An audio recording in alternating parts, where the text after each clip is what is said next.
Right now, I'm putting Topical on my skin. It's a simple topical remedy, nothing invasive, made the same ways been used for generations.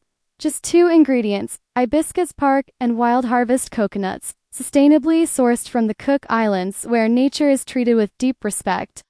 I started using it on my family's 8-year-old German Shepherd for her hips. Within days, I felt encouraged for her saw. That's what led me here, trying it myself. I believe in this deeply. I would never give my animals something I wouldn't use on my own body. Nature doesn't lie.